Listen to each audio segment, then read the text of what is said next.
ternyata kok jadi penyelenggara pemilu sebenarnya enak loh. Enak sih wajarnya sampai 3 kali kan. Ya terbukti. Mohon maaf ya sahabat baru, nggak sombong. Saya sudah 3 kali 3 periode kan gitu. Alhamdulillah. Kita harus punya jiwa-jiwa pejuang itu. Iya. Nanti berjuang lagi untuk apa? Melawan kaum laki-laki gitu. Melawan. Kok melawan siapa sih bahasanya? Berkompetisi. Bersaing. Ya, berkompetisi, bersaing. Ya, nanti laki-laki pada ini kayaknya pada diam semuanya. Mungkin di sini kita juga ngobrol di sini menyuarakan kan, menyuarakan bagaimana nih aspirasi kita nih sebagai perempuan-perempuan. Pembuat regulasi itu lebih tegas peran kita, kesempatan kita gitu. Kayak iki wis ikhlas lah. Nek wis dikasih segitu ya udah ikhlas itu, ora usah dikasih tapi sik dicekel, dikek indase cekel buntute misalkan gitu. Namanya perempuan, apalagi kalau sudah berkeluarga. Kan enggak segampang tak segampang itu. Jadi nyanyi deh. Kita ada pemilu, tidak ada pemilu, ada program yang namanya sosialisasi pengawasan pemilu partisipatif. Nah, itu menyasar ke semua kelompok masyarakat ya. Nah, salah satunya itu adalah kelompok perempuan. Nah, perempuan ini ketika datang ke TPS, ya tadi kan tidak hanya kemudian nyoblos dan udah tinggal jalan, tetapi juga ikut mengawasi jalannya proses pemilu sampai penghitungan. Nah, tadi minimal mengawasi diri dan keluarganya tadi. Misalkan ya, Bu Anjar atau saya sekarang ada di sini, ada di KPU, ada di Bawaslu, ya itu berarti karena memang perjuangan dan kita punya kemampuan, punya hak seperti itu, punya kapasitas, kita ada usaha untuk itu juga kayak gitu. Jadi bukan sesuatu yang mungkin spesial diberi nih gitu. Perempuan dipilih itu bukan hanya karena perempuan, tetapi karena memang ada istilahnya kemampuan dan kapasitasnya memang dia itu mampu. Yang dimaksud gender itu kan bukan kita mengistimewakan kan, bukan kita mengistimewakan, tetapi memang karena kita memilih perempuan itu ya karena memang kapasitasnya dia seperti itu. Artinya bahwa suatu pekerjaan itu tidak harus hanya laki-laki gitu kan, karena hanya dianggap perempuan nggak bisa. Toh kalaupun bisa itu nanti hanya privilege, iya kan? Oh tidak, nggak ada kata kita bisa atau enggak. Yang ada itu mau atau tidak. Teruslah maju perempuan Indonesia tanpa melupakan kodrat kita sebagai perempuan, tanpa melupakan tugas dan kewajiban kita sebagai perempuan.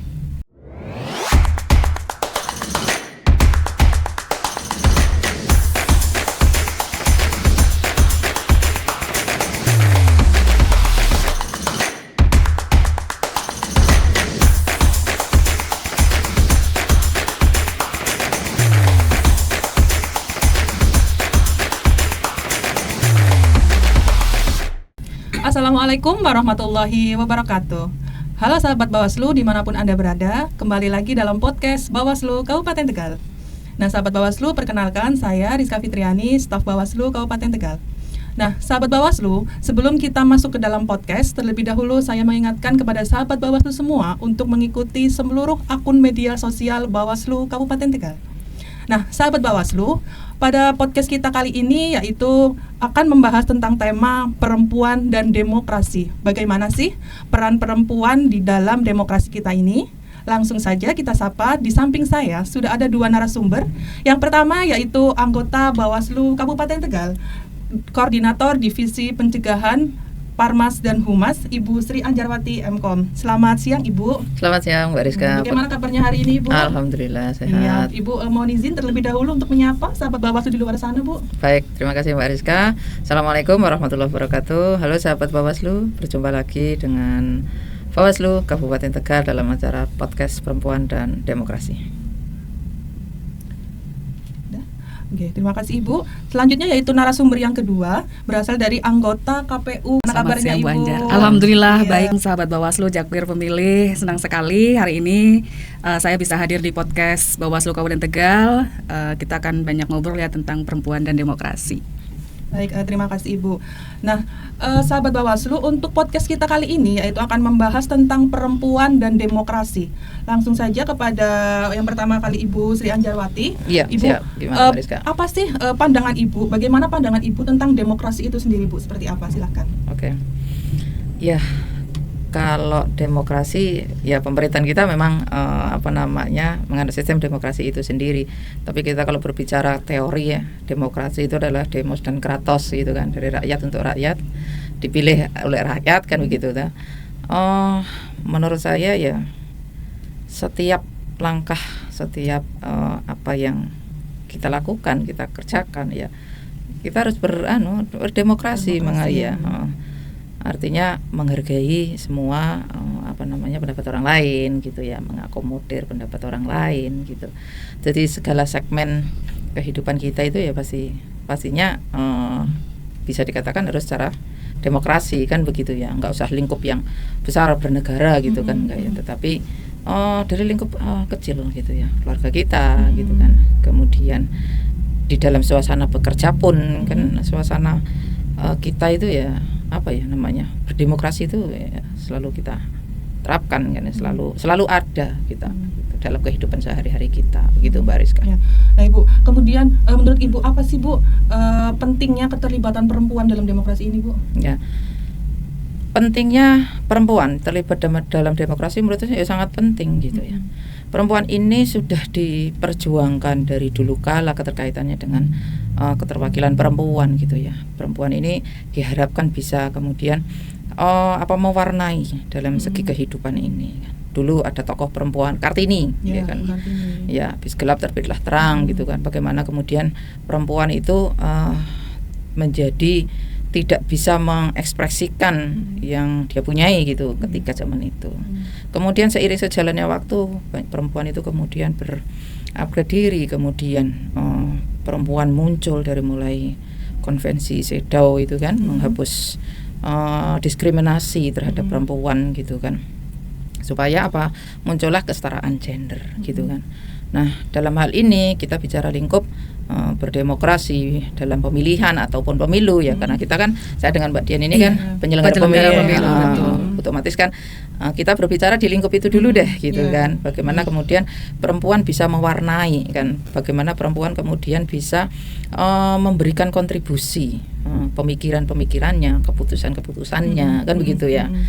Kemudian ini di undang-undang pemilu gitu, di undang-undang pemilu itu kalau menurut saya di keterwakilan perempuan ya kan, afirmasi itu kan misalkan di parlemen gitu ya, kemudian di pencalonan gitu, undang-undang pemilu sudah menyatakan 30% keterwakilan perempuan itu wajib. Artinya kalau tidak terpenuhi berarti gugur kan. Nah, artinya satu gerbong partai politik yang tidak kemudian menyertakan 30% perempuan itu adalah gugur. Nah, sebenarnya di situ juga sudah dikasih ruang gitu kan, bagaimana perempuan harus berkontribusi. Nah, kemudian ini di partai politik misalkan. Kemudian di ruang kita penyelenggara pemilu ini yang masih abu-abu, iya kan.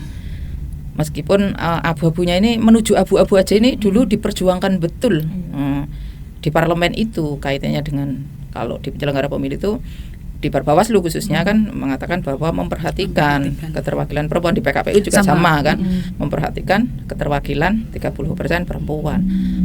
Ini kalimat memperhatikan ini kemudian namanya banyak diartikan berbeda-beda gitu kan. Kalau perempuan memperhatikan itu ya harus benar-benar diperhatikan gitu. 30% perempuan itu harus ada kan begitu ya. Nah, kemudian ada yang mengatakan 30% karena memperhatikan gitu. Kalimatnya diperhatikan bisa, tidak diperhatikan juga bisa. Bukan wajib Seperti yang di undang-undang partai politik kan, di sana di undang-undang pemilu lah, ya di undang-undang pemilu gitu. Nah, dari kalimat memperhatikan aja menuju dulu memperhatikan itu, perempuan mengawal betul kalimat itu penyelenggara pemilu pada 30% keterwakilan perempuan. Meskipun perhatikan itu diperhatikan betul, bukan kalimat kemudian diperhatikan kena, ora diperhatikan kena, diperhatikan bisa, tidak diperhatikan juga bisa gitu. Itu yang masih kemudian menjadi kadang-kadang perdebatan kita. Artinya apa? Kesempatan perempuan yang memang sudah diberikan di ruang-ruang publik ya, tidak hanya di parlemen, DPR RI, DPD, kemudian DPRD kabupaten kota dan provinsi gitu ya, kemudian penyelenggara pemilu, bahkan di ranah-ranah eksekutif, kemudian ranah publik yang lain di pemerintahan gitu. ini yang memang sudah udah disediakan itu. Selayaknya ini perempuan kemudian bangkit gitu. Tidak kemudian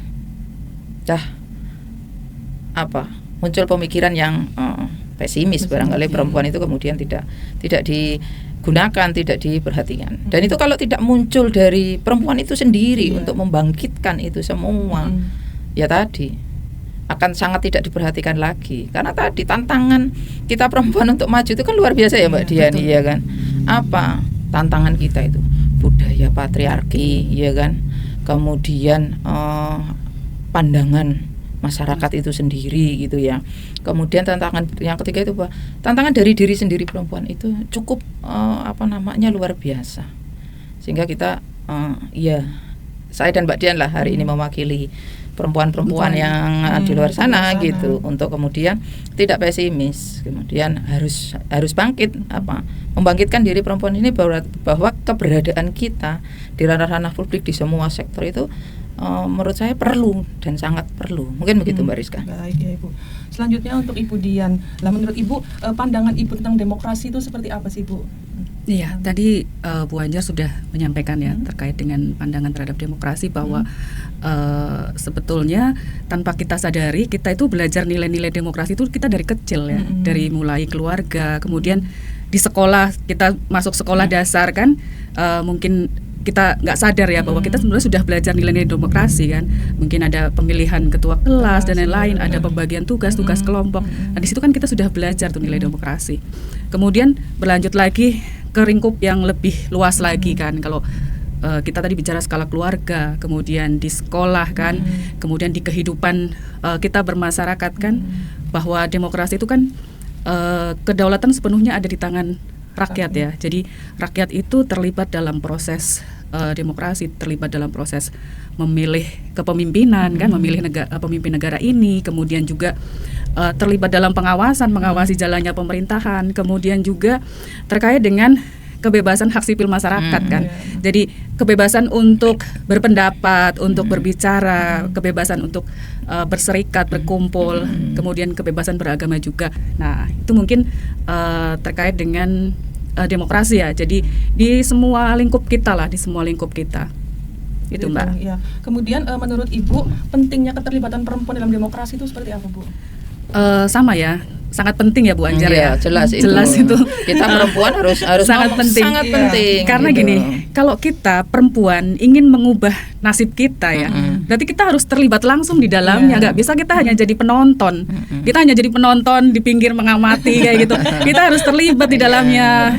Misalkan ya kalau terlibat aja kadang-kadang kita udah dicuekin gitu kan. Kita misalnya ambil bagian ya mau misalnya daftar jadi penyelenggara pemilu ya, misalnya mau mencalonkan diri atau mungkin juga di ruang-ruang publik lainnya ya. Kalau kita kan karena ini kita berbicara terkait dengan pemilu ya, kepemiluan. Ya, jadi penting sekali kalau kita mau mengubah nasib kita, kebijakan-kebijakan yang pro dengan perempuan, ya kita perempuan juga harus ikut bersuara, harus ikut ambil di dalamnya seperti itu. Ikut memberikan pendapat, kemudian membuat keputusan kan begitu, iya. Ya baik. Kembali lagi ke Bu Anjar. Kalau menurut Ibu tuh tantangan utama apa Bu yang selama ini kita hadapi atau yang perempuan hadapi dalam berpartisipasi ya dalam demokrasi itu, baik itu sebagai pemilih maupun sebagai calon Bu? Oke. Tantangan utamanya. Nah, tadi saya sudah mengatakan tantangan secara secara umum ya. Secara umum itu kalau perempuan mau berpartisipasi aktif di dalam ranah-ranah demokrasi, ranah publik utamanya gitu kan. Tadi ya, yang pertama adalah budaya patriarki tadi ya kan. Kemudian pandangan sosial, kemudian dari perempuan itu sendiri. Kalau sudah budaya patriarki ya kita tahu lah ya di Indonesia itu bagaimana, kita banyak kan. Apalagi kalau di Jawa kan begitu ya. Contoh simpel, dulu awal saya bisa nyetir mobil aja itu masih barang langka, iya kan. Duh, saya nggak bisa nyetir ini. Kok saya nyari contohnya ke situ ya Mbak Dian ya. Dulu langkah awal saya bisa nyetir, banyak orang masih heran gitu kan. Watun kok bisa nyetir gitu. Itu kan karena tadi budaya patriarki. Kalau yang bisa nyetir itu dianggapnya adalah laki-laki kan begitu. Kemudian pandangan sosialnya, Watun kok nyetir gitu. Kayak bisa nyetir, bisa masak orang kan begitu. Iya kan. Kemudian dari perempuannya sendiri itu kemudian meskipun kita bisa masak gitu kan, ya kudu bisa nyetir gitu. Kalau misalkan mau belanja ke pasar, ngenteni angkot suwe, ya kan, nunggu dianterin suami ra belanja nanti kan begitu ya. Ya, itu tantangan secara global. Kemudian tantangan sebagai pemilih gitu ya, sebagai pemilih dan calon gitu ya. Kalau kaitannya dengan calon tadi sudah ada regulasinya kan, misalkan jadi saya contohkan gitu ya, jadi anggota DPRD kan sudah ada regulasinya bahwa keterwakilan 30% itu adalah wajib kan begitu ya. Kalau enggak, makanya kalau tidak terpenuhi 30% maka gugur kan. Nah, itu nanti tantangannya apa? Seringnya itu perempuan itu hanya sebagai popok-popok. Nah, bahasa Indonesia apa Mbak Dian? Pelengkap ya. Perempuan hanya sebagai pelengkap supaya tidak gugur gitu kan. Nah, itu tantangan gitu. Kemudian diperdalam lagi aturan itu, tidak hanya 30% wajib saja, tetapi perempuan kemudian ditaruh di nomor yang apa Mbak Dian? Yang kecil itu loh, yang setiap 3 perempuan hanya harus ada satu dan nomornya itu tidak boleh di nomor. Misalkan ada caleg 10 ditaruh di nomor 10, 9. Nah, setiap ada 3 calon, 1 perempuan, kan begitu. Nah, itu sebenarnya sudah dipertegas. Artinya kesempatan ini kemudian jangan perempuan kemudian hanya sebagai popok-popok aja gitu. Kalau memang sudah terfasilitasi, kita perempuan sendiri juga harus berjuang gitu. Kemudian di penyelenggara pemilu, kalau penyelenggara pemilu tadi sudah bilang kalimat di regulasinya juga masih ngambang kan begitu. Kemudian sebagai pemilih, ya kan. Sebagai pemilih itu kalau secara regulasi kan pemilih tidak ada perbedaan ya. Karena syarat pemilih itu warga negara Indonesia sudah memenuhi syarat kan begitu kan. Nah, ini pemilih perempuan itu tadi ketika sudah menjadi pemilih, sudah punya hak pilih gitu ya. Kadang-kadang terlintas di pikiran, lah milih engko dong wis dipilih orang ngerti begitu kalimat itu kalimat yang umum yang sering saya yakin lah tidak hanya saya yang sering mendengar, mungkin Mbak Dian juga akan sering mendengar ya. Padahal kalau sebagai pemilih peran perempuan itu malah cukup bagus untuk meningkatkan partisipasi pemilih ya Mbak Dian. Karena apa? Perempuan aktivitas di rumah ketemu dengan masyarakatnya itu kan cukup banyak. Iya. Tadi budaya patriarki, kalau bapaknya di kantor gitu kan, ibunya di rumah ketemu dengan orang gitu misalkan. Nah, itu kan interaksi dengan sesama pemilih itu lebih banyak. Tadi contohkan kan ibu-ibu ke pasar, ke tukang sayur, ngobrol di depan dengan tukang ikan. Sebenarnya itu adalah gampang interaksinya perempuan itu. Nah, kemudian sebagai pemilih itu juga ya karena tadi wong milih kan sesuai kehendak yang milih ya gitu. Tetapi dari hasil pemilu atau pemilihan yang selama ini berjalan, misalkan caleg perempuan ini ada gitu ya, pasti ada gitu ya. Tetapi kadang-kadang perempuan sendiri juga tidak milih sesama perempuan. Dulu kan ada itu kata-kata woman support woman kayak gitu. Iya, dulu kan kita sering ngomong kalau ada caleg perempuan, ya selayaknya, seyogyanya perempuan juga ikut mulai perempuan itu sendiri gitu. Tapi kadang-kadang tadi lagi-lagi kembali budaya patriarki. Kenapa? Nyong pengennya milih wadon, tapi apa? Lah nyong kan ngikuti suami saya, kata suami saya milihnya yang ini misalkan. Kan akhirnya apa? Patuhlah sama suami kan begitu. Jadi tantangan-tantangan yang seperti itu kadang-kadang kita bagaimana bisa memberikan pemahaman kan tadi loh, saling keterkaitan tadi. Pengennya sih milih mana, tapi ini terlepas dari bicara karena adanya money politik kayak gitu ya. Kita itu nanti dulu lah. Ini kita bicara tantangan perempuan tadi gitu.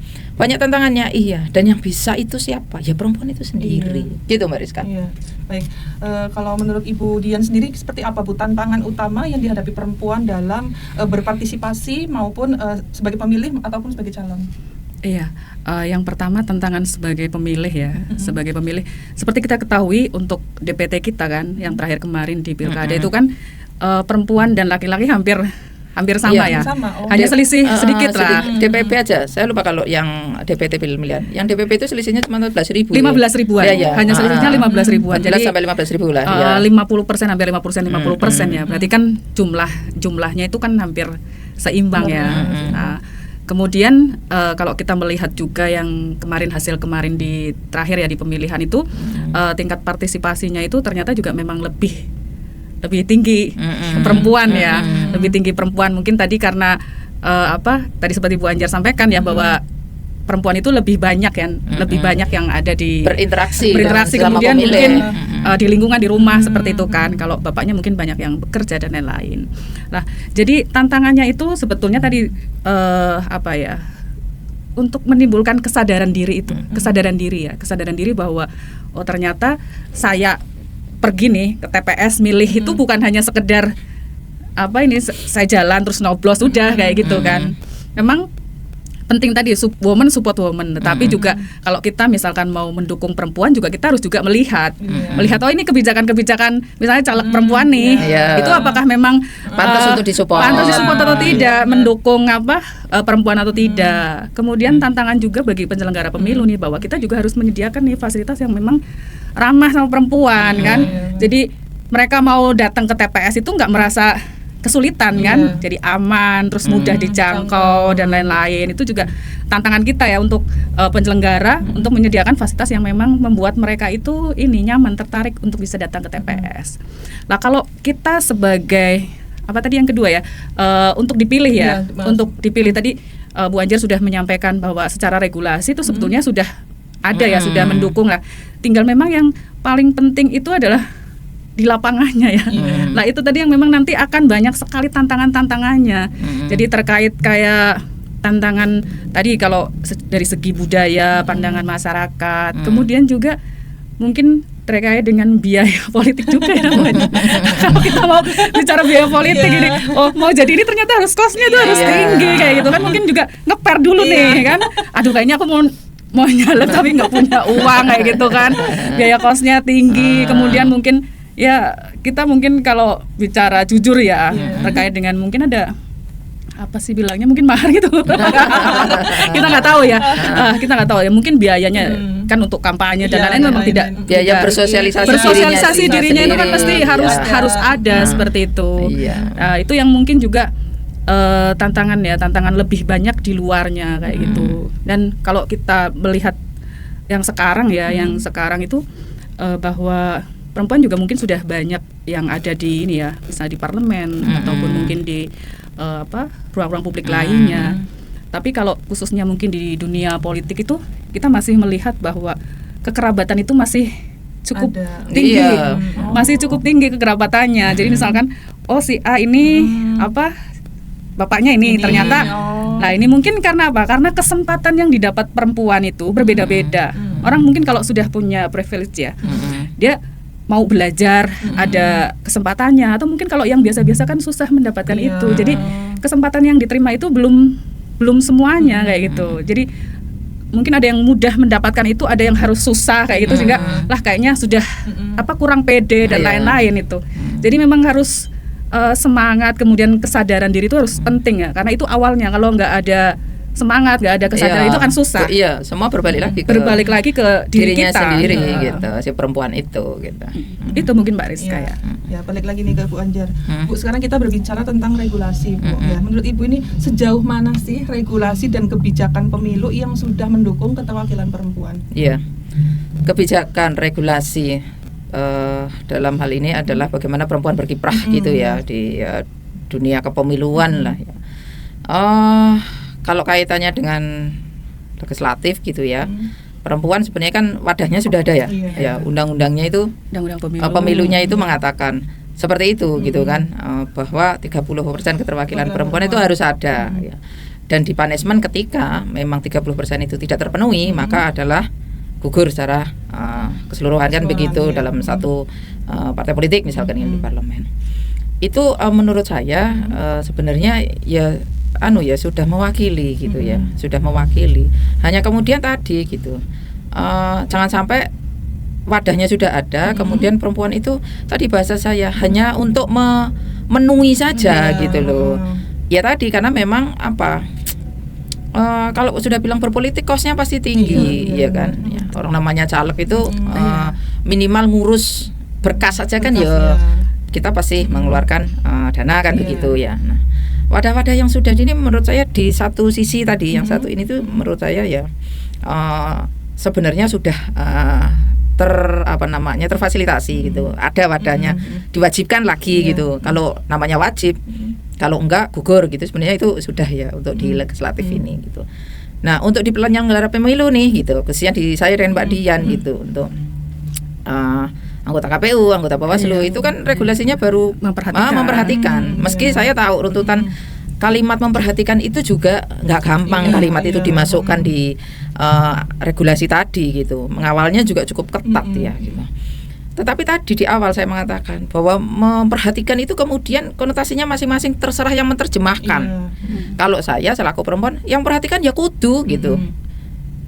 Harus ada sama, hanya regulasinya yang memperhatikan tidak wajib. Tapi kan ada satu sisi yang mengatakan entah kemudian memang persaingannya begitu gitu ya. Kan hanya memperhatikan gitu. Diperhatikan boleh, tidak diperhatikan juga boleh kan begitu ya. Tetapi menurut saya itu yang wajib kita bareng-bareng gitu sesama perempuan gitu, untuk khususnya yang ada di penyelenggara pemilu ya sama-sama memperjuangkan kalimat ini untuk tidak hanya memperhatikan gitu, sama dengan yang di pencalonan tadi, di pencalonan legislatif tadi. Kalimatnya apa? Ya kita sama-sama perjuangkan, sama wajib. Ya. Terus dikasih konsekuensinya lagi kalau misalkan 30% tidak dipenuhi, diapain atau kenapa, karena begitu. Ini kita bicara khusus di penyelenggara pemilu ya. Maksudnya harus perpanjangan sampai kemudian yang diterima itu benar-benar terwakili 30% itu. Karena banyak loh yang sama sekali tidak terwakili gitu ya. Boro-boro kurang dari 30%, boro-boro saya bilang bakal 0%. Karena apa? Misalkan di kami nih Bawaslu, entah yang 3 entah yang 5 gitu ya. Itu yang 5 kebanyakan ada yang 5-5-nya itu juga tidak ada representasi keterwakilan perempuan gitu kan. Ada gitu. Sehingga untuk khususnya kita bicara di penyelenggara pemilu ini ya tadi regulasinya masih saya angel ngomongnya ya curhat kayak gitu. Enggak sih, cuman karena ini kita bicara terkaitan perempuan gitu. Kalau di penyelenggara pemilu memang belum ada kata mewajibkan gitu. Aspirasi lah gitu. Kemudian kalau di ruang publik yang lain, eksekutif itu ya masih kelihatannya juga perempuan masih harus terus didorong gitu ya di eksekutif itu. Ada beberapa kepala daerah juga masih didominasi di luar perempuan kan gitu ya.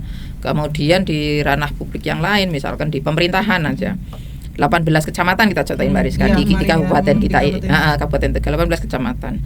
Yang punya wilayah di kecamatan yang perempuan berapa di kita? Iya kan? Kan bisa menghitung kecamatan sana kan bisa. Iya gitu kan. Kan entah itu kemudian 30%-nya ada atau enggak, ya kan kita bisa lihat gitu. Kemudian di pemerintahan yang tingkat setelah kecamatan misalkan desa gitu ya. Berapa sih lurah yang perempuan gitu kan? Kita dari 281 desa lah ya kan. Kalau karena yang 6 kan lurah ya. Dari 281 itu berapa sih lurah yang perempuan gitu ya kan. Nah, kita kan bisa kemudian bisa melihat. Nah, yang seperti ini apakah memang perempuan nggak ada yang mau, ataukah kemudian mau tapi kemudian ora dadi kasarannya, ataukah mau tapi tidak ada biayanya, ataukah mau tidak ada yang milih, ya kan? Yang hal-hal yang seperti ini kan ya kita perlu pahami dan perlu kita lihat realita di lapangannya itu seperti apa gitu. Apalagi RT.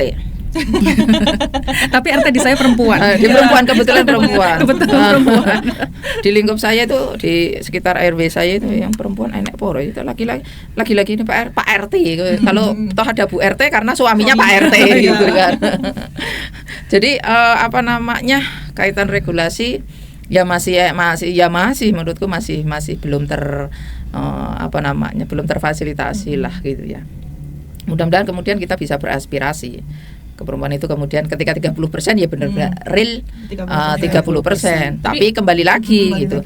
Ketika ruang ini sudah diberikan kepada perempuan. Nah, perempuan itu juga harus bersemangat gitu loh. Mengupgrade diri gitu loh ya.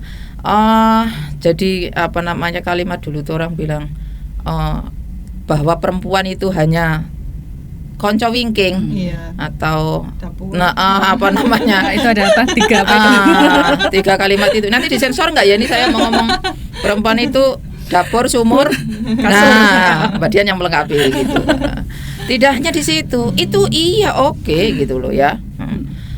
Tetapi apakah harus melugu itu kan ya enggak. Tetapi ketika kita kemudian bisa beraktualisasi gitu, berekspresi di luar, kita tidak melupakan tugas kita gitu sebagai siapa?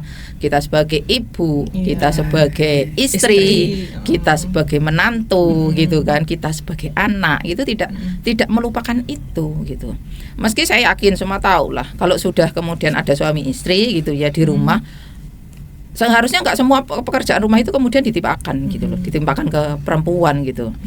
Bekerja sama, satu nge-make apa, satu nge-make apa kan begitu ya, sebenarnya begitu. Nah, tapi kadang-kadang karena si suami itu bekerja, maka akhirnya perempuan yang ambil alih ini, karena apa ya tadi konsep kerjasama tadi gitu. Tetapi kan bisa berdiskusi dalam rumah itu, ya kan, bahwa ketika kemudian si perempuan atau si istri ini bisa membantu di dunia luar, tetapi tanpa meninggalkan apa yang harus dikerjakan dalam rumah, sebenarnya kan is okay menurut saya. Bahasa kerennya mungkin Mbak Rizka itu balance lah, ya kan, seimbang kita posisi di mana, ngerjain apa gitu juga harus sesuai menurut saya itu. Kalau regulasi itu ya sekedar kita menjadi apa ini request apa pesan lah supaya pembuat regulasi itu lebih tegas peran kita, kesempatan kita gitu. Kayak iki ya wis ikhlas lah. Nek wis dikasih segitu ya udah ikhlas itu, ora usah dikasih tapi sik dicekeli, dikek indase cekeli buntute misalkan gitu. Gitu Mbak Rizka. Tapi dengan regulasi yang seperti itu tadi menguntungkan nggak buat perempuan? Kalau di penyelenggara pemilu saya bilang belum menguntungkan menurut saya. Iya. Gimana coba? Kemarin saya bilang bicara kita Bawaslu gitu ya. Periode kemarin kan baru 2 periode nih. Periode kemarin sudah bagus menurut saya. Loro sih ya. Iya. Giliran yang periode sekarang malah tinggal 1 kan begitu. Itu ada yang selentingan begini. Untung-untung baik anak itu. Untung-untung baik dimain. Lebih menyakitkan lagi. Aduh. Kan repot ya. Bener enggak Mbak Dian? Ini saya bicara. Loro malah garis hiji. Be isih dibuli. Untung-untung baik dimain, untung-untung baik anak. Gitu kan yang ya Allah saya harus bagaimana kan begitu. Kadang-kadang ya rotok-rotok sensi gitu, kan kita punya hak yang sama sebagai warga negara Indonesia kan, punya hak yang sama dalam kesempatan ini gitu. Jangan hanya karena jenis kelamin kemudian dibedakan. Kan kita sudah sering banyak dibicarakan terkaitan dengan kesetaraan gender gitu. Iya kan, khususnya penyelenggara pemilu kan nggak harus orang laki-laki semua, perempuan bisa. Kalau lebih teliti ya mudah-mudahan lebih teliti gitu. Hanya karena kemudian di tengah perjalanan itu kadang-kadang apa ya, perempuan nggak lemah sih menurut saya, banyak nggak enaknya gitu. Jadi ketika ngomong visi misalnya gitu kan lebih seperti itu ya, karena sifat perempuan tadi kan lebih soft menurut saya begitu ya. Tapi terkait dengan kesetaraan gender itu ya semua pekerjaan gitu ya. Ya dan enggak, ini Bu Anjar apa penyelenggara pemilu perempuan itu tangguh-tangguh loh. Iya. Ya terbukti. Mohon maaf ya sahabat Balmu, nggak sombong. Saya sudah 3 periode kan gitu. Alhamdulillah. Artinya ya sudah pertama, artinya nyari contohnya ya sudah dianggap bonjol lagi sombong. Enggak, real, mudah-mudahan ini menjadi berkah lah kan begitu. Salah satu mengabdi kepada negara kan begitu ya kan. Dan bisa itu. Engkau donge Pak balik jam 12. Bingung sing nganter siapa? Koyong aku selama iki enggak pernah ribut. Balik jam 12 oke, ora balikin. Kayaknya ora masalah. Sepanjang apa saya berkomunikasi dengan keluarga gitu untuk memahami gitu bagaimana pekerjaan ini yang sudah tersepakati tadi kan begitu ya. Bagaimana enggak pulang, mau dijemput enggak usah. Pulang pagi aja sekalian. Nggak apa-apa, tadi kesetaraan gender tadi harusnya sudah mengerti gitu kan, tidak hanya penyelenggara pemilu, betul, iya kan, di semua posisi gitu. Tadi contohnya nyetir mobil aja ya kan, sekarang nggak harus laki-laki, semua perempuan kalau dirinya mau ya kan ya bisa. Terus apalagi yang pekerjaan-pekerjaan yang dulunya dianggap hanya laki-laki yang bisa gitu kan, ternyata perempuan bisa gitu. Contoh yang ini kemarin saya lewat mana ini, tukang tambal ban. Selama ini ya Mbak Dian pernah nggak menjumpai? Kalau saya menjumpai belum pernah. Kalau tapi kalau melihat di itu apa media sosial gitu ya sering ada di sana viral nih tambal ban perempuan. Kalau saya memang di mana tempat saya lupa tuh. saya melihat gitu, kok perempuan sih ganti di Kota Tegal itu kalau nggak salah, ganti ban sepeda gitu-gitu, nyongkel itunya juga menurut saya artinya saya kan anak itu mau pengen tak abadikan gitu ya, bahwa yang dianggap kemudian ini adalah hanya laki-laki yang bisa, ternyata perempuan juga bisa. Terus yang sopir-sopir busway dulu banyak. Itu kan dulu dianggapnya itu hanya laki-laki yang bisa, tetapi juga perempuan bisa. Artinya kesetaraan gender itu kembali lagi kan peran, iya kan. Dalam hal ini perempuan sepanjang dia mau kemudian upgrade diri dalam segala hal itu, saya meyakini masih bisa. Gitu Mbak Rizka. Iya, baik. Kalau menurut Bu Dian sendiri ini gimana Bu, regulasi dan kebijakan yang mendukung keterwakilan perempuan Bu? Ya, tadi sebetulnya sudah banyak disampaikan oleh Bu Anjar ya, bahwa kebijakan afirmasi kan, afirmasi yang 30% keterwakilan perempuan, baik itu di kepengurusan partai politik maupun juga di legislatif itu kan ibaratnya ini sudah ada pintu masuknya gitu kan ya. Nah, tinggal dengan pintu masuk itu bagaimana kita perempuan itu bisa memanfaatkan. Ya memang tadi faktornya kan ada internal sama eksternal. Internal lebih kepada diri kita kan, kepercayaan diri kita, kesadaran diri kita, mau belajar atau tidak kita. Kemudian juga memang didukung oleh faktor-faktor eksternal. Eksternal tadi bagaimana dengan lingkungan mendukung atau tidak kan, seperti itu. Kemudian juga yang mungkin sekarang ini ya banyak itu perbedaan akses ya, maksudnya akses yang bisa diterima oleh perempuan itu kadang juga kurang seperti itu, akses informasi ataupun akses dan lain-lain, misalnya relasi dan lain-lain itu yang memang juga sangat berpengaruh seperti itu, sangat berpengaruh. Kemudian juga kalau terkait dengan penyelenggara ya, sebagai penyelenggara tadi ya. Aturannya kan memang tadi disampaikan bahwa kan hanya memperhatikan. Nah, mungkin di sini kita juga ngobrol di sini menyuarakan kan, menyuarakan bagaimana nih aspirasi kita nih sebagai perempuan-perempuan kayak gitu di penyelenggaraan pemilu ya. Mungkin juga ada kebijakan afirmasi yang benar-benar memang merelakan mendukung lah seperti itu. Dan kemarin kita di ad hoc ya, di ad hoc memang untuk PPK ya, kita memang baru sekitar 24,5% lah. Tapi kalau di PPS sama KPPS kita udah lebih, bahkan udah hampir mungkin 30-40% itu udah perempuan.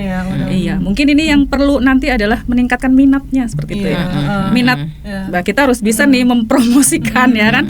Kita mungkin sudah pernah ada di sini ya di penyelenggara pemilu. Kita bisa cerita nih, oh ternyata kok jadi penyelenggara pemilu sebenarnya enak loh. Enak sih wajarnya sampai 3 kali kan. Enak tidak enak sebenarnya kembalikan kepada diri sebetulnya kita sendiri. Kadang gini, saya pernah buat polling ya. Buat polling kepada teman-teman ad hoc ini. Sebetulnya apa sih alasan gitu, motivasi apa mereka itu jadi penyelenggara seperti itu. Kebanyakan itu jawabannya karena mereka memang tertarik dengan dunia ini seperti itu. Jadi kan lebih faktor bukan hanya sekedar nih saya nanti dapat honor seperti itu kan. Nah, itu yang mungkin juga perlu kita dengungkan kan. Maksudnya biar mereka juga minat, berani kayak gitu juga, walaupun kadang kalau perempuan itu mungkin masih berhitung ya, banyak hitungannya ya Bu Anjar ya. Banyak hitungannya, mungkin bicara sama suami nih, kalau saya ini nanti gimana, boleh enggak kan kayak gitu. Terus nanti waktunya seperti apa, misalkan sudah punya anak, nanti anak gimana kan, itu memang betul. Ada pembicaraan seperti itu yang mungkin juga sedikit banyak mempengaruhi juga. Jadi ya lebih kepada nanti kita perempuan itu harus bisa menaklukkan faktor internal dan eksternalnya. Mungkin itu sih Mbak Rizka. Ya, kemudian strateginya Ibu apa untuk meningkatkan tadi perempuan penyelenggara ad hoc itu? Strateginya tadi yang pertama adalah kita ini sebagai banyak kita berbicara pengalaman kita ya.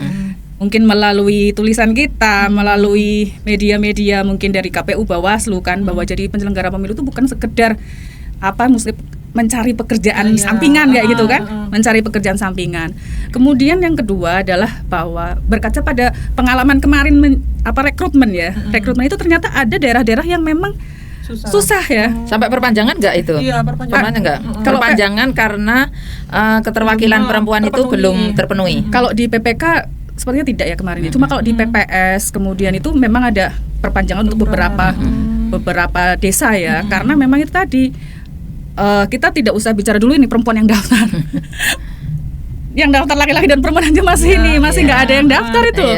Masih ada. Nah itu kita harus punya strategi. KPU juga harus mengamati nih mana nih daerah-daerah yang memang istilahnya minatnya itu masih rendah seperti itu lah. Kalau kita sudah bisa memetakan, mungkin kita sudah bisa melakukan langkah-langkah antisipasinya. Berarti kita awal-awal sudah koordinasi nih dengan misalnya pemerintah desa setempat, tokoh masyarakat setempat, atau mungkin yang KPU kenal juga kan, sudah koordinasi. Ini nanti akan ada ini seperti ini. Kemudian juga terkait juga dengan persyaratan mungkin persyaratan juga mungkin yang banyak agak keberatan itu kan terkait dengan pemeriksaan kesehatan ya. Tapi kita kemarin tuh sudah melakukan langkah-langkah, jadi jauh-jauh hari kita sudah berkoordinasi dengan pemerintah daerah. Ini loh bahwa untuk keperluan untuk menjadi penyelenggara ad hoc itu harus ada surat keterangan sehat dengan kalau di KPU kan ditambah nih ada selain tensi biasa itu ada gula darah, kolesterol, sampai detail kalau di KPU. Nah kita sudah koordinasi berarti ada keringanan biaya. Nah ini yang kemarin kita sudah koordinasikan sehingga biayanya tidak terlalu memberatkan. Nah itu juga mungkin sebagai salah satu upaya nih biar minat untuk menjadi penyelenggara ad hoc itu juga semakin baik, semakin banyak seperti itu. Nah kalau perempuan ya kita harus memikirkan juga mungkin kaderisasi ya. Kaderisasi itu penting gitu. Kadang kita berpikir orangnya ini aja kayak gitu kan. Nah, kita harus memikirkan juga kaderisasi biar juga banyak istilahnya pemilih bukan pemilih ya, maksudnya yang usia muda itu tertarik ya. Mungkin kalau di KPPS itu banyak yang muda-muda karena aturannya kan masih 17 tahun ya. 17 tahun sudah bisa jadi kan, sudah bisa jadi KPPS kan. Jadi banyak yang muda-muda baru lulus SMA atau mungkin yang kuliah itu kemarin juga banyak, dan alhamdulillah juga penyelenggara yang perempuannya itu malah lebih tinggi daripada laki-laki. Bahkan ada sampai yang satu TPS itu, nah ini perempuan semua gimana? ada sampai kemarin ibu ini boleh kita pindah kayak gitu ya. Mungkin sebetulnya bukan meremehkan, tetapi kan karena misalkan lebih memberikan rasa aman ya, rasa aman kepada teman-teman perempuan. Jadi misalkan mungkin ada tugas yang malam kayak gitu kan, bisa yang laki-lakinya ya lebih memberikan rasa aman seperti itu. Itu ada yang ini gimana satu TPS perempuan semua, nggak ada laki-lakinya kayak gitu. Dan itu ya salah satu kita harapannya ke depannya ini minat-minat perempuan untuk menjadi penyelenggara itu semakin baik lah, semakin bertambah seperti itu.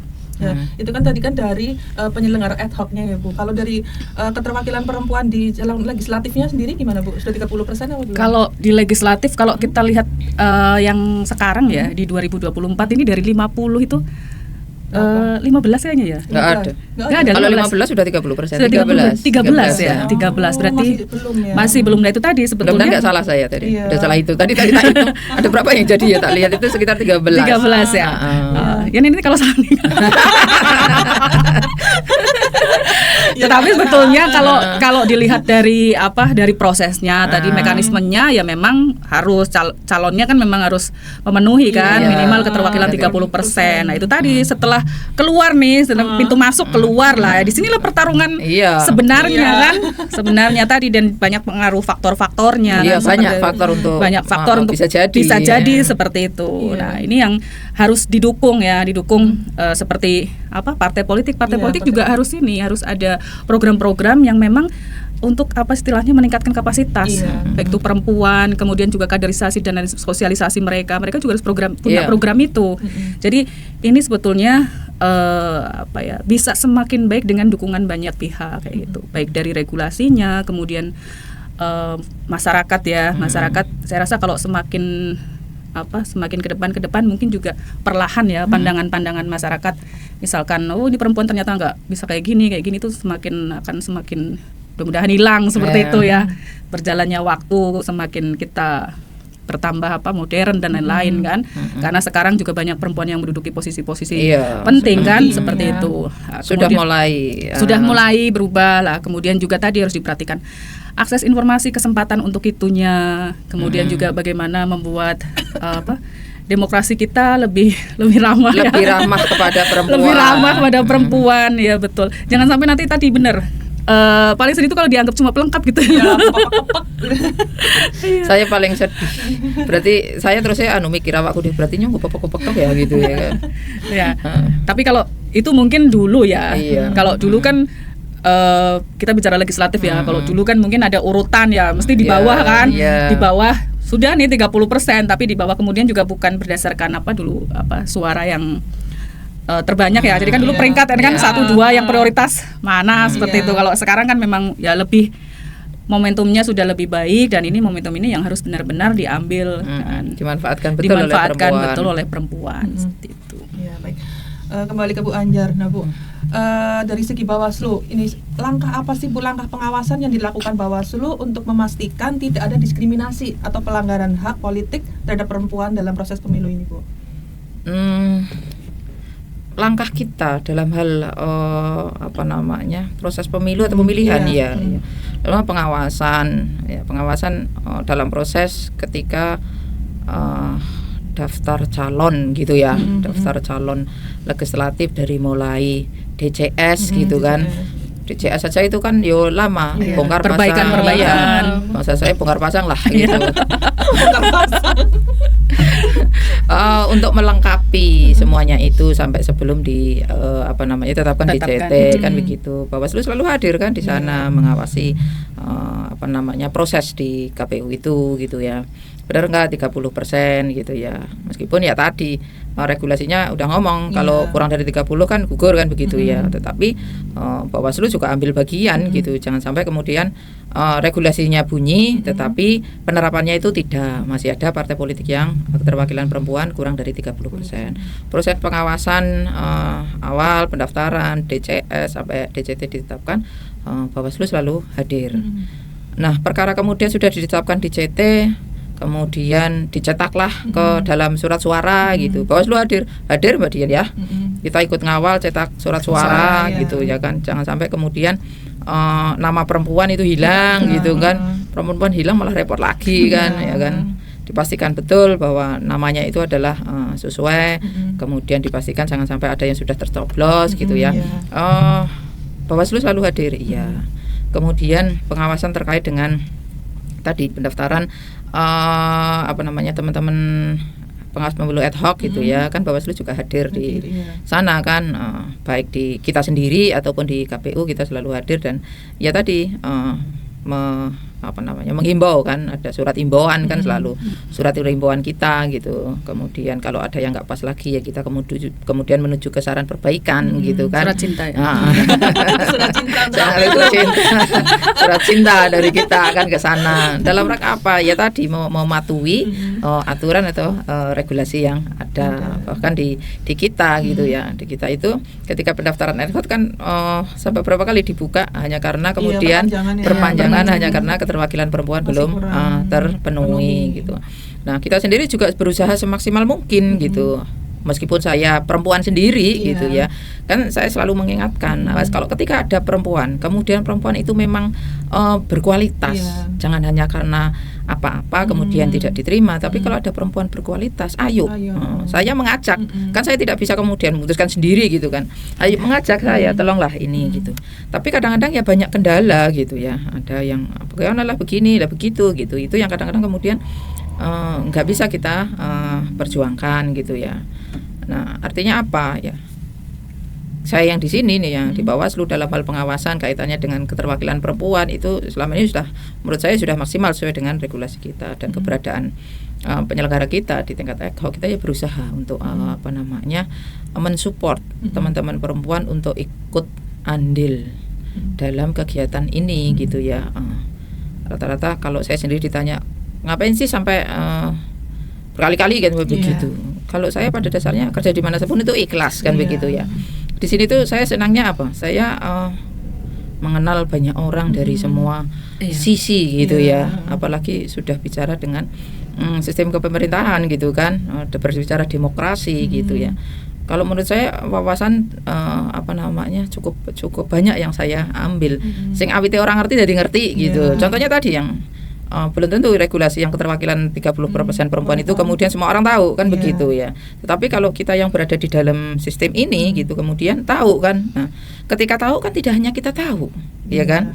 Ketika tahu kemudian apa? Kalau kemudian kita sendiri di Bawaslu dan teman-teman ad hoc ya kemudian mengupayakan kan, diupayakan keterwakilan perempuan itu 30% terpenuhi.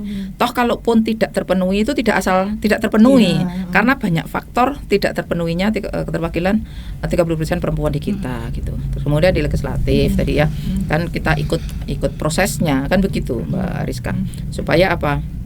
Semua yang sudah diregulasikan atau diatur ini bisa berjalan dengan baik. Kalau kemudian tidak terpenuhi itu bukan dari kesengajaan faktor dari kita, tetapi banyak faktor ini yang perlu yang perlu digali faktornya apa gitu. Ya tadi kembali lagi namanya perempuan, apalagi kalau sudah berkeluarga kan nggak segampang tak segampang itu jadi nyanyi deh. Kita kan harus izin pastinya ya, dan izin itu nggak tahu apakah semudah kita izin mau berangkat sekolah cium tangan minta sangu assalamualaikum atau bagaimana. Kalau saya yakin lah debat panjang kali lebar meyakinkan ya orang yang kita cintai di rumah ini, saya yakin lah Mbak Dian juga berjuang begitu sampai kata ya kita support semuanya. Itu kan saya yakin nggak gampang. Nanti pasti akan pertanyaan simpel aja kalau saya. Lah kok nek neng kana simpan masak siapa? Itu iya benar. Iya kan? Ora kelingan anake loro kan begitu ya. Itu yang menjadi kemudian pengabat enggak tapi menjadi diskusi gitu kan. Engko sing ini siapa ini? Begitu. Jadi memang bukan hambatan. Ada yang perlu kita perjuangkan gitu. Ada yang perlu kita yakinkan. Ketika kemudian perempuan bisa bereksistensi di luar itu tidak meninggalkan apa yang menjadi tugas dan kewajiban gitu ya. Ya, tugas kewajiban kita itu ya di luar kemudian di rumah gitu. Jangan sampai kemudian ya amit-amit naudzubillah dzalik kita eksis di luar kemudian di rumahnya di internalnya sendiri berantakan, anak tidak keurus, misalkan suami tidak keurus meskipun ya tidak mutlak di kita ya kan itu kerja bareng gitu. Tetapi itu juga harus diperhatikan gitu. Kan tidak gampang tadi sebenarnya eksistensi ruang-ruang publik disediakan, tetapi kalau sudah perempuan berkeluarga itu ya harus punya komitmen gitu di awal gitu ya. Bagaimana kemudian nanti dalam keluarga saya boleh kerja ya di luar gitu ya. Awal-awal oke, tapi dong lah ini kan begitu ya kan.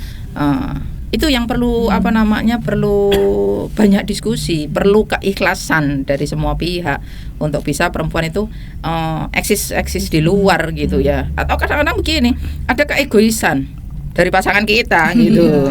Itu tidak menjadi rahasia tapi rahasia umum. Kadang-kadang yang tidak bombong lah bahasa saya ketika kemudian perempuannya lebih eksis lah, lebih ini di luar. Kadang-kadang ada yang seperti itu gitu. Nah, hal yang seperti itu kan juga tantangan berat untuk perempuan. Bisa meyakinkan bahwa enggak, ini itu seperti ini, itu seperti ini gitu. Begitu Mbak Rizka. Iya. Kemudian di Bawaslu ini ada nggak sih Bu program yang khusus pendidikan politik untuk perempuan? Oh punya kita punya namanya kan kita ada pemilu tidak ada pemilu ada program yang namanya sosialisasi pengawasan pemilu partisipatif. Nah itu menyasar ke semua kelompok masyarakat ya. Nah salah satunya itu adalah kelompok perempuan gitu. Kita tahun berapa saya lupa tapi masih COVID sekitar 21 atau 22 ya kita sudah ber-MOU dengan PKK Kabupaten Tegal. Kita pernah melakukan itu artinya ketika tidak ada pemilu kemudian tidak ada teman-teman ad hoc di tingkat bawah kemudian Bawaslu melakukan kerjasama ketika kemudian PKK ini nggak ada kegiatan gitu ya Bawaslu masuk sebagai narasumber memberikan materi terkait dengan sosialisasi pengawasan pemilu partisipatif. Nah kemudian ketika ada pemilu atau pemilihan maka teman-teman ad hoc itu sampai dengan tingkat kelurahan atau desa itu namanya PKD. Nah, PKD itu ketika bersosialisasi bisa ikut dengan PKK ataupun PKK-nya kita undang sebagai keterwakilan perempuan. Itu satu tadi PKK. Kemudian ada beberapa ormas perempuan yang sudah ber-MOU dengan kita perempuan muda ya. Ada NA Nasyatul Aisyah sama kemudian Fatayat ya. Kita sudah MOU juga itu. Ya tadi dalam rangka meningkatkan pengawasan partisipatif gitu bahwa perempuan ini ketika datang ke TPS ya tadi kan tidak hanya kemudian nyoblos dan udah tinggal enggak, tetapi juga ikut mengawasi jalannya proses pemilu sampai penghitungan. Karena tadi minimal mengawasi diri dan keluarganya tadi. Itu programnya Bawaslu yang kaitan dengan perempuan lah. Ini ketika tidak ada tahapan kemudian ngapain lagi? Ada yang organisasi masyarakat yang belum kita ajak MOU kaitannya dengan perempuan, ini akan kita ajak MOU. Masih ada beberapa ini program kita nanti untuk melanjutkan yang sudah MOU dengan kita. Gitu Mbak Rizka. Baik, kemudian Ibu, sampai saat ini kan perempuan masih memperjuangkan hak-haknya agar mendapatkan kesetaraan gender, contohnya dalam demokrasi. Itu menurut Ibu seperti apa, Bu? Ya, jadi perjuangan itu kan tidak akhir. Sampai titik penghabisan. Sampai titik darah penghabisan. Ya,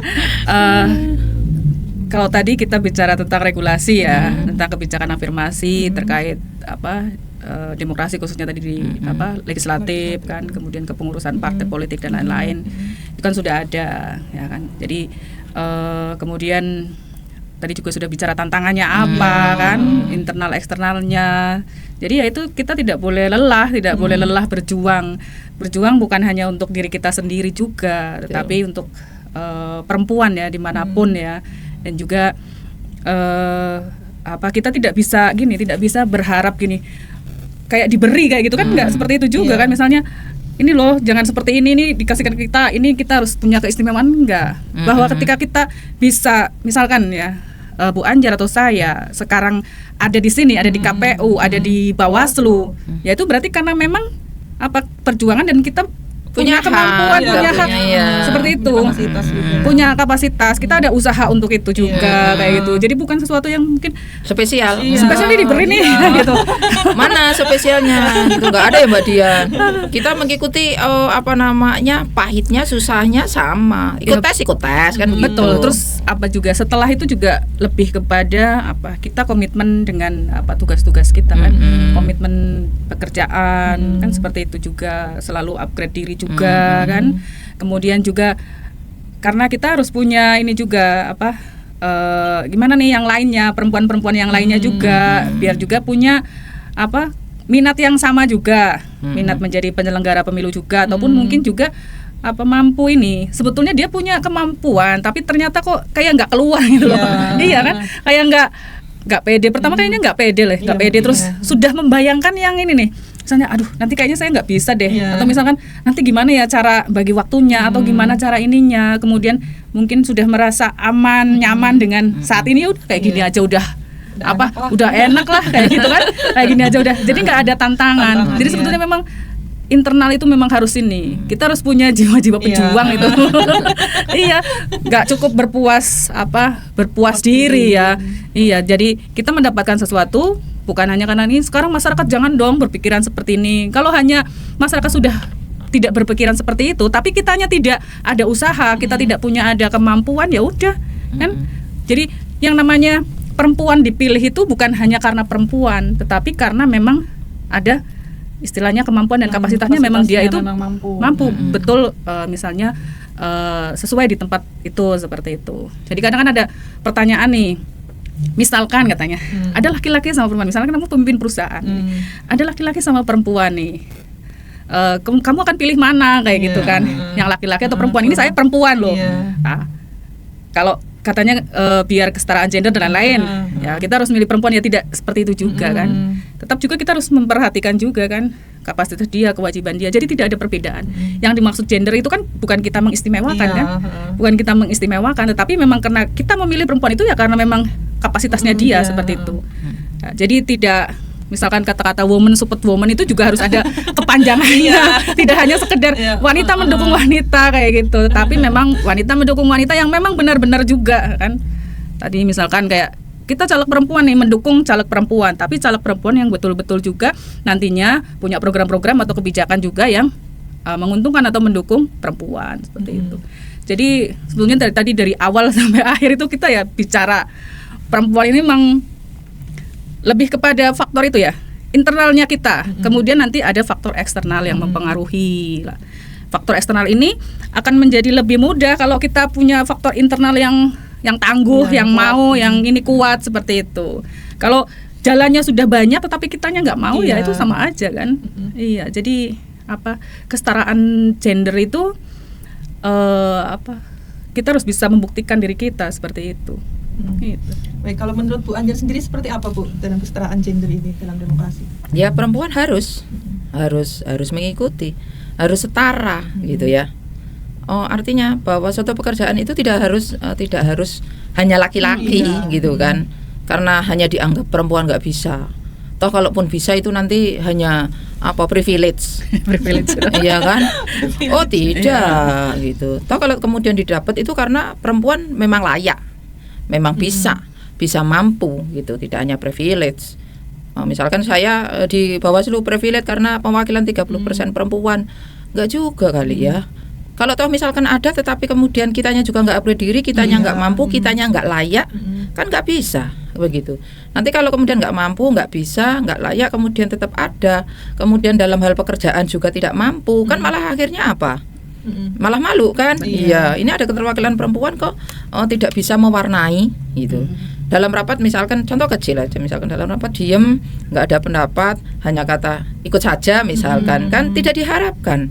Meskipun perempuan cuman 1 ataupun 2, tetap kita harus mewarnai, ikut ambil dalam keputusan itu. Perkara kemudian misalkan di kita ini 5 berpendapat, kemudian pendapat saya tidak dipakai karena hanya 1 misalkan yang berpendapat seperti itu gitu ya, atau hanya 2 gitu ya, nggak diambil nggak apa-apa.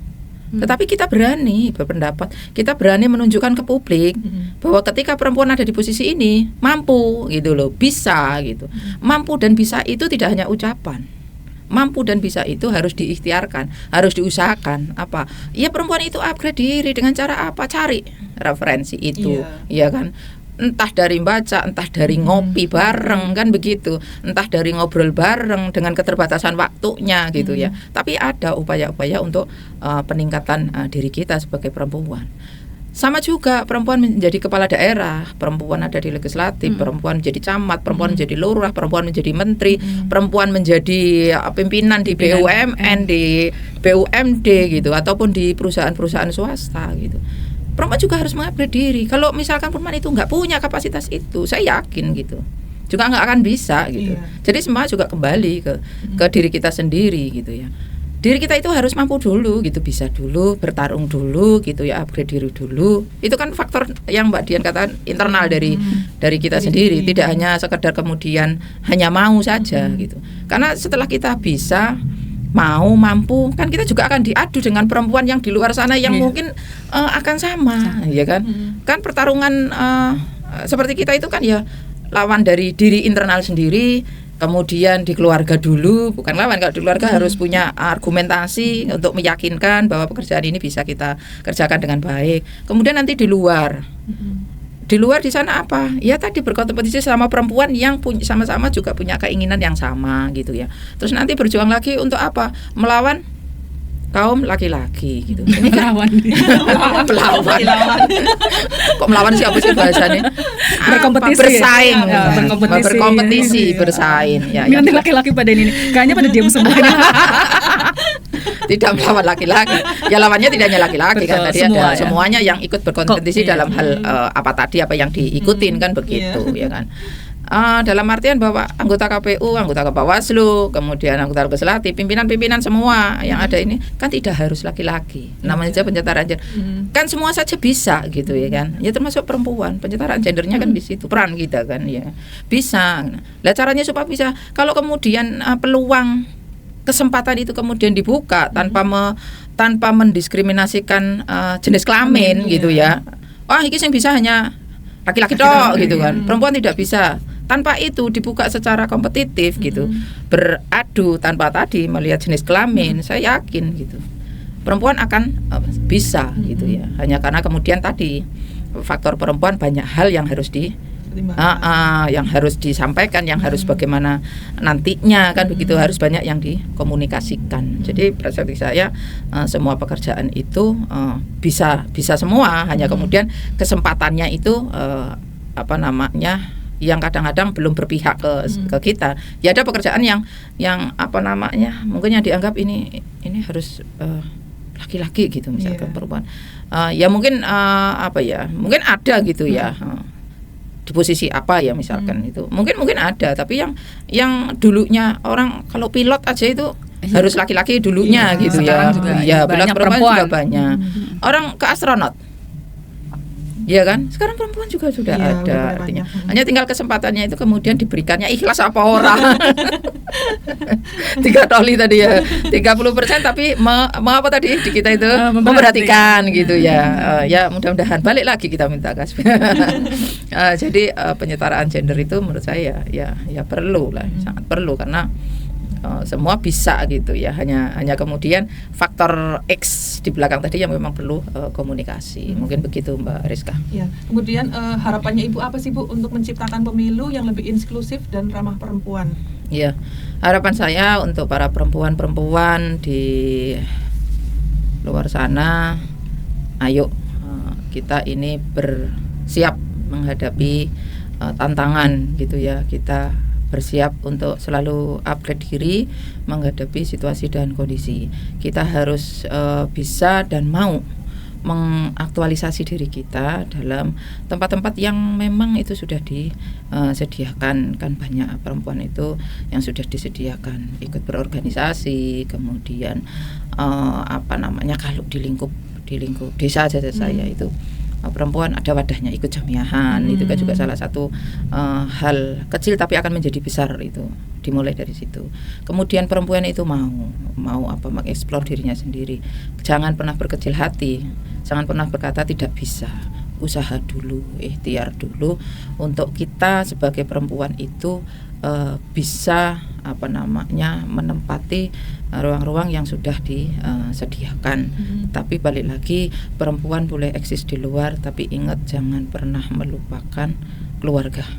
Jadi harus balance di dunia luar, di dunia eksternal keluarga kita oke, di dalam kita juga menjadi istri, ibu, anak yang solihah. Amin. Mungkin itu Mbak Rizka. Kemudian untuk Bu Dian sendiri, apa harapannya Bu untuk menciptakan pemilu yang ramah perempuan masa yang akan datang? Ya, harapan yang pertama tadi regulasi ya. Regulasinya tadi bisa mendukung lah, terutama untuk penyelenggara pemilu tadi, aspirasi kita bisa didengar. Kemudian yang kedua mungkin lebih kepada fasilitas nanti ya, fasilitas kayak TPS dan lain-lain itu lebih ramah terhadap perempuan kan. Jadi ada prioritas misalkan untuk yang kaum rentan ya, perempuan, ibu menyusui yang sudah manula dan lain-lain, itu fasilitasnya lebih baik lagi lah untuk ramah perempuan. Regulasi, kemudian fasilitas, kemudian juga akses informasi juga, kemudian banyak ini program-program yang juga mendukung perempuan untuk lebih open ya, lebih maju kan, baik itu program-program, karena kita bicara tentang pemilu ya, program-program dari partai politik juga, ada regenerasi, kemudian juga dari organisasi-organisasi masyarakat, dari pemerintah daerah, itu juga banyakin dong program-program yang bisa istilahnya mendukung lebih perempuan kan. Kemudian yang terakhir harapan saya nih untuk sahabat Bawaslu, jagoan pemilih nih yang perempuan nih yang lagi nonton podcast ya. Jangan pernah takut sesuatu yang belum kita jalani kayak gitu. Jangan takut mencoba. Jangan takut mencoba lah. Kita misalkan, sudah kayaknya saya nggak mampu nih, kayaknya pesimis, kayaknya saya nggak bisa. Nggak ada kata nggak bisa. Kan? Nah, jadi kalau kita itu adanya bukan gini, maksudnya gini, nggak ada kata kita bisa atau enggak. Yang ada itu mau atau tidak. Gitu.